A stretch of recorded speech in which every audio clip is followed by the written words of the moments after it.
I'll try a little something on a loop puddle.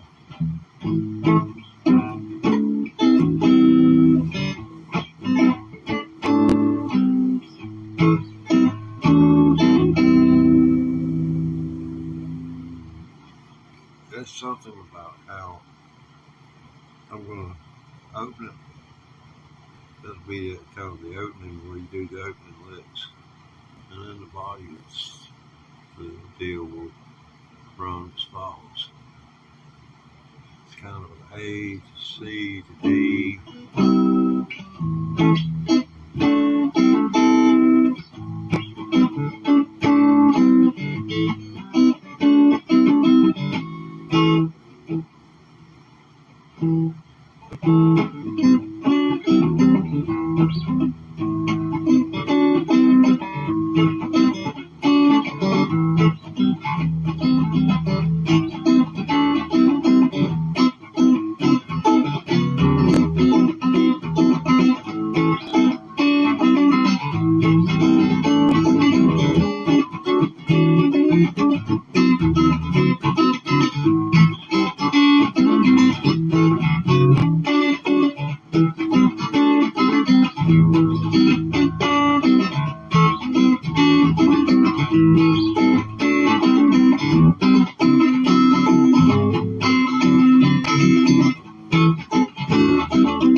Yeah, man, Rainbow, what you got, man? Some of these things that you see are replays. If you don't pull down the description box and check it, man, a lot of times, I'm not there to answer anything.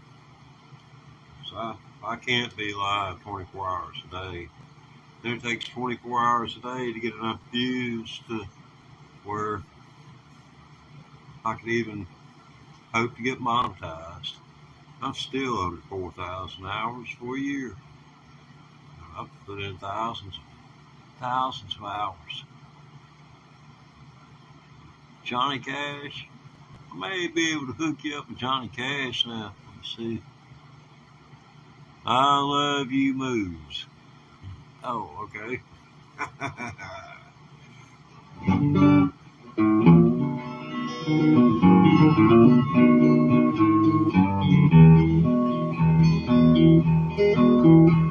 I hear that train a-comin', it's rolling round the bend, and I ain't seen the sunshine since I don't know when, and I'm starting to roll some rhythm, and time keeps dragging on,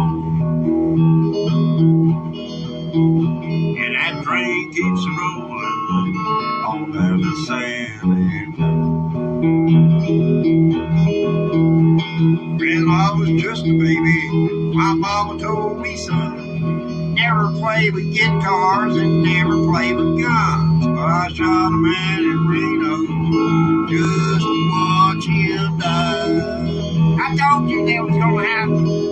Now I'm here in Folsom Prison, nodding my head and crying. I'll pick it, Wilson, from the movie Castaway, starring Wilson and Tom Hanks.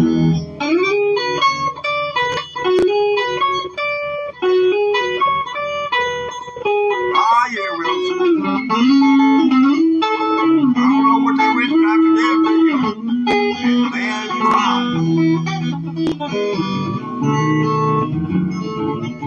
Come on, Wilson, baby. He done it. Hear that train sound? Wilson, he's good at it. Thank you, Wilson. What would you do if you had a train? I'd sell it. I had a pretty road distance on that railroad train's mine. I bet I'd been it on a little farm down the line. Thought it goes to prison. That's where I want to stay. I'm here in Folsom Prison till I die. Oh, carries on that way.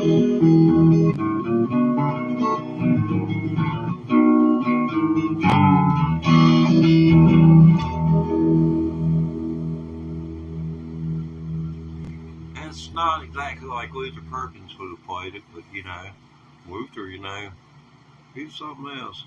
He got to hang out with the likes of Leo Thunder. Leo Thunder, that's who Leo Thunder turned to.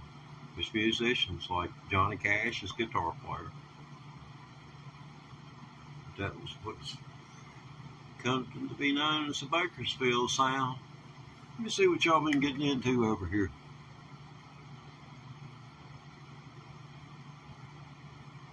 Oh, yeah, cool.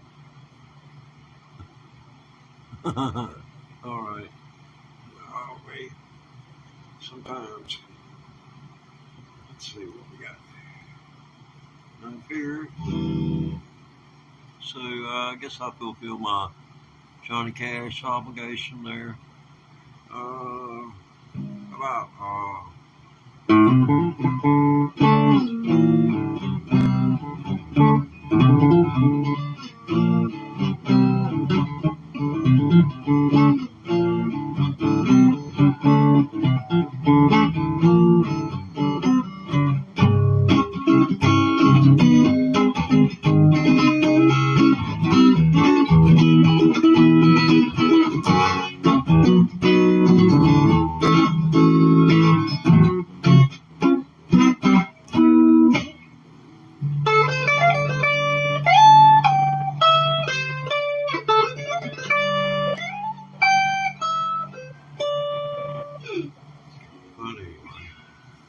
there's a lot of stuff that you can learn to do on an electric guitar. Yeah, it looks like I pretty much hit my peak and bam, bottom just falls out.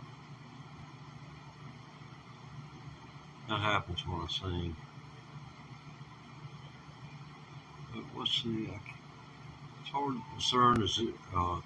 I cannot tell the difference between a 0, a 2, a 3, a 5, a 6, an 8, or a 9. So I'm pretty much at digit free at this point in my life.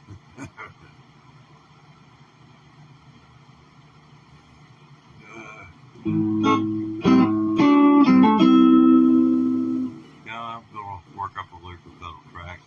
Let's see how far am I into this. Yeah, it's 4 minutes in. I got to give it at least 10 minutes. Hey now, who's this? I have exactly no idea, but I'm sure it's positive sympathy. Let's see here. Oh, be quiet. All right, now we're gonna do it like it.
Oh gosh, I just soon trying to play Smoke on the Water.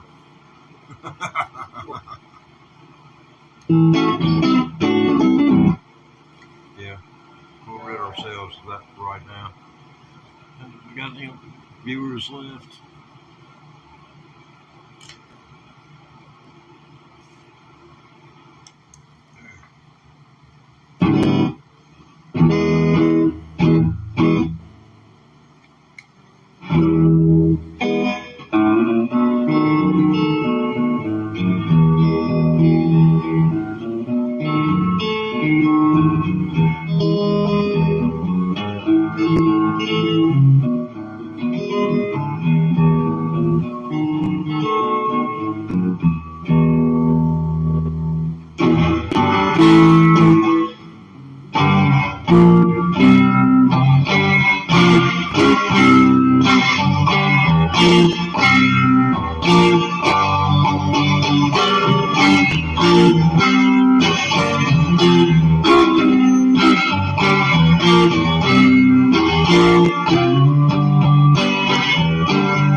watch the evolution of that song, how they put it together.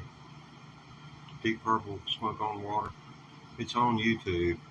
You do a deep dive into Smoke on the Water on YouTube, and you'll come across a bunch of videos that were recorded. And this is before they, became famous.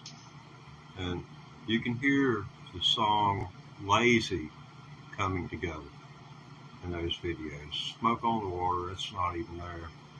Montrose hadn't burned yet. But anyway, you can hear Lazy coming together.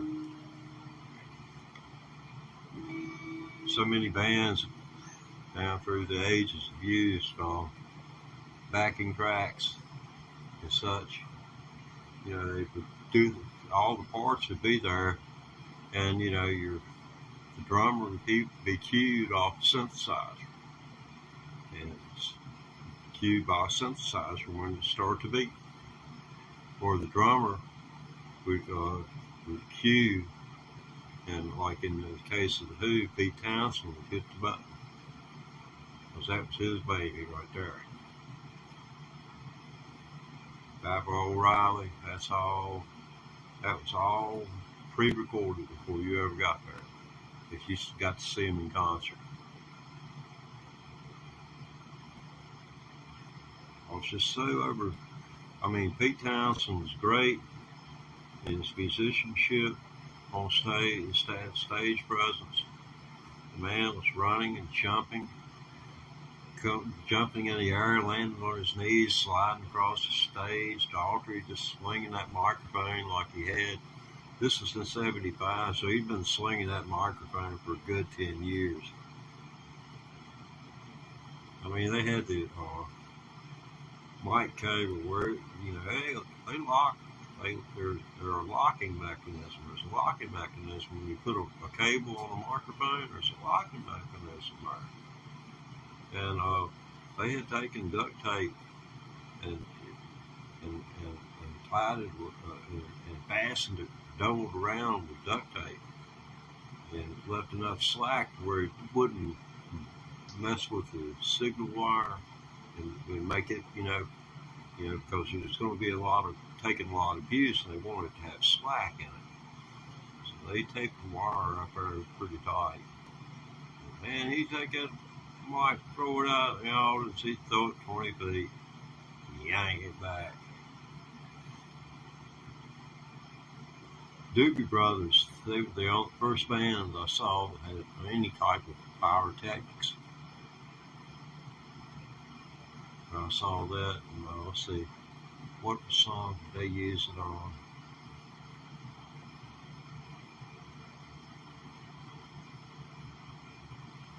I believe it was China Grove. It's when they used the pyrotechnics. It was China Grove. But back in '75, you didn't really have what you had was pure raw energy. Both the crowd and the band. They were feeding off us, and we were feeding off them. And they were getting richer. And the promoters even richer. So that's what you had going on there. But yeah, I got to see Clapton and Poco on the same ticket. $5 for Clapton and Poco. How can a man go wrong? Really. $5 back then, minimum wage was $1.65 an hour, so, that was 3 hours work is what it cost. So what's a concert ticket today? 3 hours work? Go try and buy a ticket for a Taylor Swift concert. Well, that girl gonna be richer than Garth Brooks.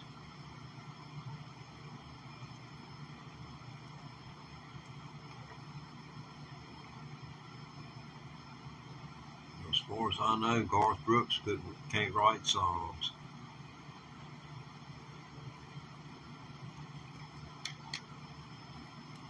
But Garth Brooks left business on top, and to his credit, he said, "I have more money right now than my grandchildren will be able to spend. And that's a pretty bold statement. But I guess, when you're looking at music he's made, his family will receive the royalties for it for 70 years, 70 or 75 years, I think. So that's a quite long amount of time. Something, the anniversary is coming up of the 1929 recording session that took place when Columbia Records was getting their act together in the record industry. They came to Bristol, Virginia, and they had put up handbills for hundreds of miles around for people, musicians to come to Bristol to record, anybody and everybody. And out of that, came what was known as the Bristol Recordings. Coming up on 1929, that's when Wildwood Flower and songs like that started popping up.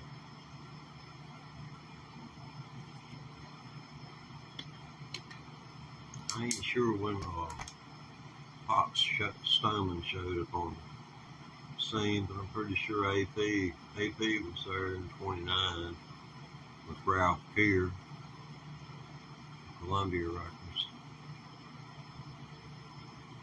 And then, let's see, I can't remember where the Stonemans came from. They were traveling during the Depression. They got broke down and ended up here at Galax, Virginia for a while. That would have been when Pop's daughter, who played banjo, she wasn't even interested in music then. She said she was that young, so this is her telling the story. So they got broke down at her, and her father went to New York,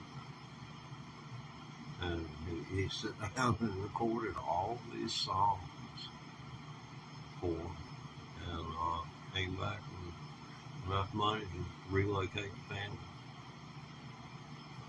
That was the start of the journey of the Stoneman family. 20-some kids. And questionably one of the world's greatest fiddle players, Scotty Stoneman, came out of that bunch. They were fine musicians, one and all, for what they were doing and at the time they were doing. Innovators in a way. Scotty was truly innovative.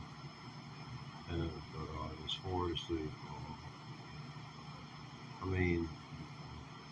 mandolin was good, guitar was good. You didn't have the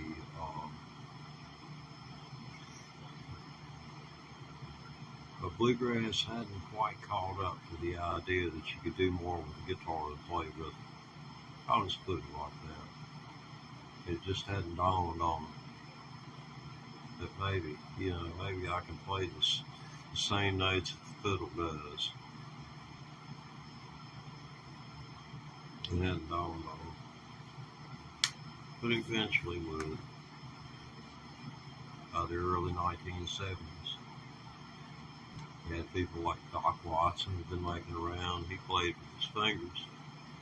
And you had a lot of people coming up like Clarence White, which I think he was hanging out there with the Birds, just playing a telly. Clarence White, he's the one responsible for the bee bender. If you've ever heard of the bee bender, somebody takes their guitar and pushes the neck down, and the doggone second string just goes loose. That's called the bee bender. It's a mechanical mechanism. He asked the guy, "Can you do this for me?" And they took credit for it together. It's called the bee bender.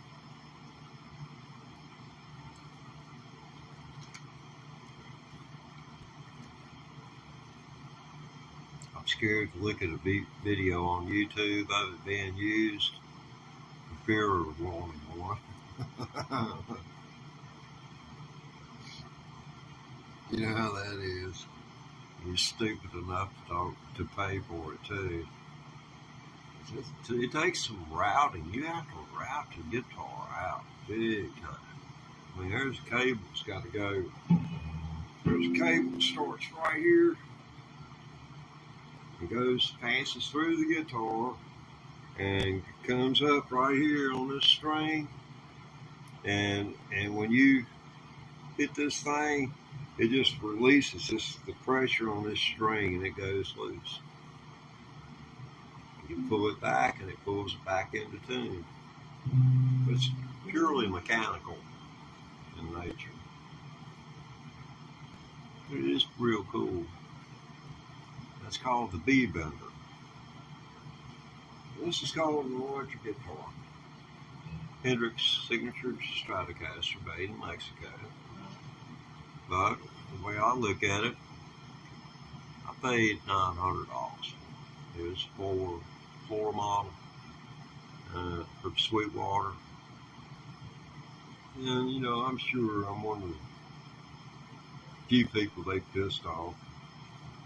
But it came in here, this right here was jacked up. I mean, you can see daylight down in there. Here, it's cheap. I'm gonna took the trap door off the Long John's. She's been running around like that ever since. You know, showing herself. The holes won't line up. They won't line up. They won't do it. Something wrong. This ain't the right bridge for this guitar. It just ain't. And right here, the neck plate. It's supposed to be a picture of Jimi Hendrix right here. There ain't no picture of Jimi Hendrix. I think they just, took his Hendrix logo. It's on the back of it. I don't know whether you can see that or not. I doubt it. Yeah, I got Jimi Hendrix's tiny little signature right there on the peg. It's supposed to have him with a short throw right here on the neck plate. That's Sweetwater. It was in tune though. I ain't say it'd be in tune when you get it. So somebody tuned the damn thing before it left. And I looked at that bridge. And then they wanted me to send it back so that they could send me a good one. And I live out in the country. And I'm guitar poor. I don't have no freaking inkjet printer or anything like that to be printing this, that, and the other that they need me to print to send something back to them. And I thought to myself, all they'll do is send it like they sent it to me to somebody else until they find somebody that'll keep it. And I said, why should I pawn this off on somebody else? So I kept it myself and fixed it. And it's turned out to be a good choice because the pickups in this thing are jamming. I don't know whether they're Hendrix. This is the Hendrix. I assume this is a Hendrix plate because this is offset. This is backwards. But anyway, that's the way it is for that.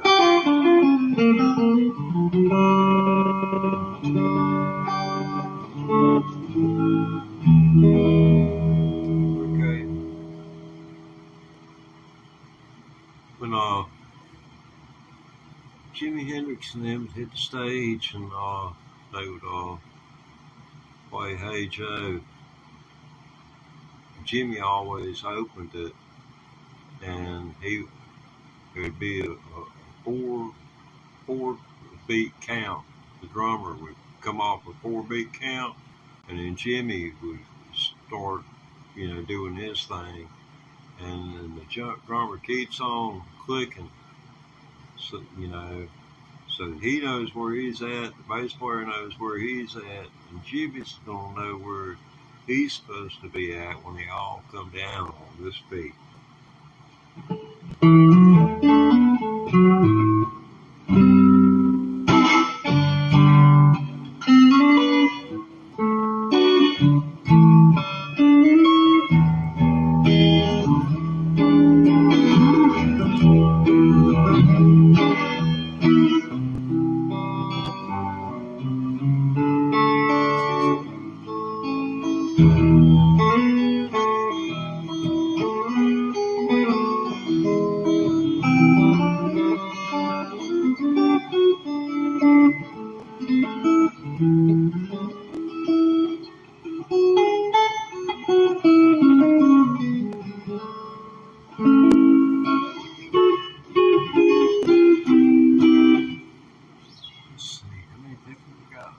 We're in double digits tonight. Hello, nice to see you. Let me get a drink of water. You want to take a trip through time? Because I can play you a tune from the 1950s, a tune from the 1960s, one from the 1970s. We'll figure out 1980s. Yes, I got one from the 1980s too. 1990s, I don't know about that. Early 2000s, yeah, hell yeah. But you want to do that?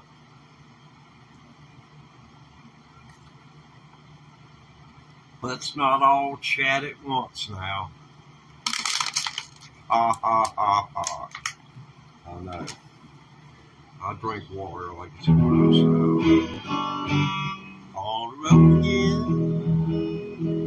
Feels so good to be on the road again.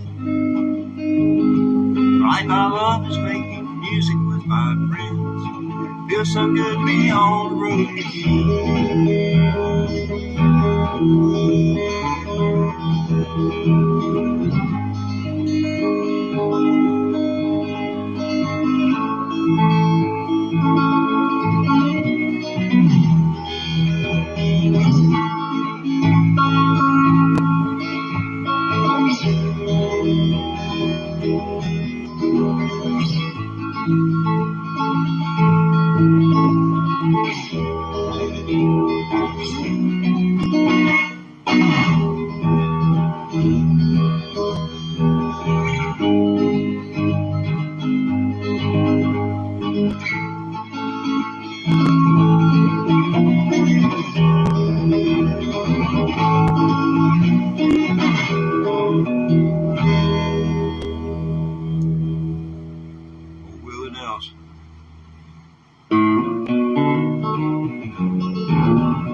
I hear that train coming, it's rolling round the bend.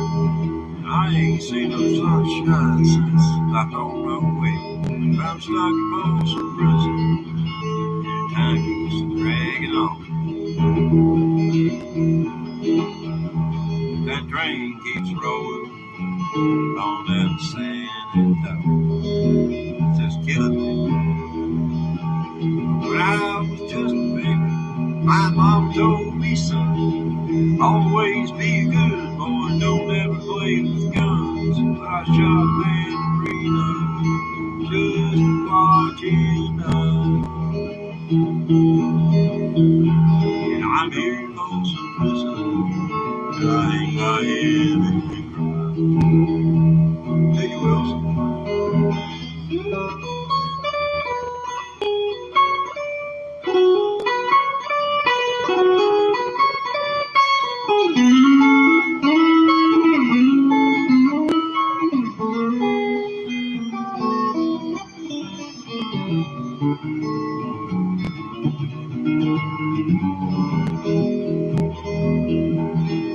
Now they may free me from this prison and that railroad train's mine. I bet I'll live it on a little farther down the line. That's where I want to stay. But I'm here in Folsom Prison until my dying day.